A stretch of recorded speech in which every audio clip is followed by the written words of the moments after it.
Hi gozaimasu, konnichiwa, konbanwa, arigatou gozaimasu. This is Nana Kawaguchi and welcome back to our channel again. And for our today's mema upload lang na video is, andito pa rin kami sa Shizuoka guys. Hindi lang namin alam kung anong lugar to, basta ito yung unang kainan na nadaanan namin.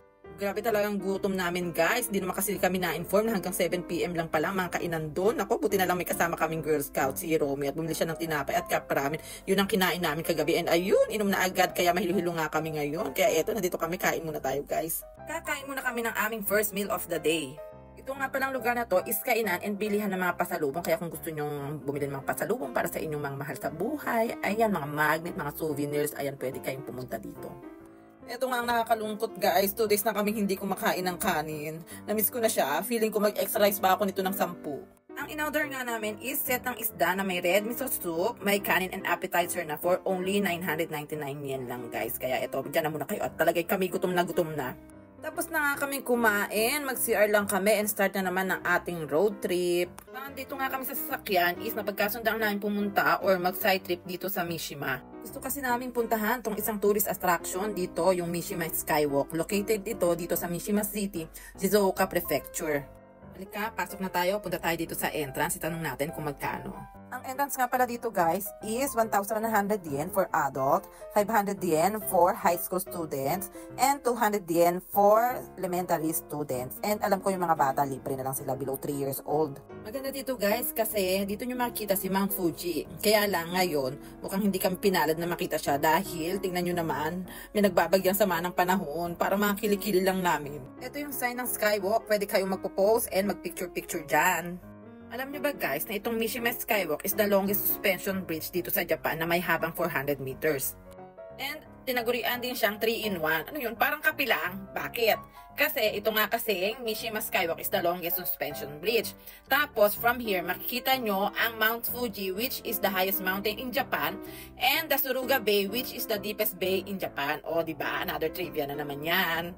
Nakakalungkot nga lang guys kasi medyo maulan ng konti, hindi ko maipakita sa inyo ang ganda ng tanawin dito. Pero hayaan nyo, one of these days o baka next life is makabalik tayo dito para makapag-vlog ulit or kung gusto nyo, kayo na lang kaya ang pumunta. Ayun!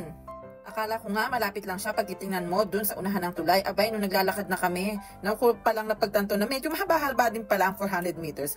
And natakot pa nga ako dyan guys kasi matumatakbo mga bata. Abay, gumagalaw yung tulay, naisip ko tuloy baka bumagsak hindi ko pa nakikita si forever ko. Ito nga si Romy is nag-model yarn na ting. O sige, catwalk. O wag itaas ang kamay. Makikita ang nagbabadyang sama ng panahon. Pwede nga din para kayong mag-zipline dito guys. Hindi lang namin naitanong kung magkano kasi wala kaming balak mag-zipline ngayon dahil wala na kaming oras. 2 PM na here. Napadaan lang kami dito. Hay nako, para talagang walang katapusan sa kahabaang itong tulay na to. At last, nandito na rin kami sa dulo. Ngayon ko lang napagtanto na maluwang pala itong Mishima Skywalk. Tingnan nyo, may mga pausok-uyok pa si Mayor. Madami ding mga outdoor activities dito guys. Bagay na bagay sa mga bata and sa mga isip bata na katulad namin.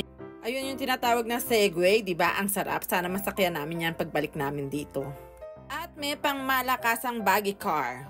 Nasa na siya? Ayun, nakikita nyo ba yun yung kulay dilaw? Ito yung Force Adventure. Kung gusto nyo subukan ang kalakasan and flexibility ng mga muscles nyo, and kung mahilig kayong mag-alatarsan at umakyat-akyat sa mga puno, itong adventure na ito ang para sa inyo. Nagkakahalaga nga pala ito ng 3,900 yen for adults and 3,900 yen din for children. Pwede nga rin pala kayong mag-rent dito ng shoes and wear. Yung sa zipline nga pala, idagdag ko lang, is 2,000 yen naman ang isa. Meron nga lang palang required height and weight for safety purposes. Ay naku, pasensya talaga guys pag English ay nabulol-bulol ang lola nyo. Marami din nga palang mga restaurant dito sa labas and loob nitong Mishima Skywalk. Huwag kayong mag-alala guys, babalik talaga kami dito. Ang problema lang ay hindi namin alam kung kailan. Pero sa mga naghahanap ng magandang pupuntahan this summer, isa itong Mishima Skywalk sa may i-recommend namin. O siya na, at kami pauwi na at mahaba-haba pang biyahe namin pabalik ng Nagoya. Ayun!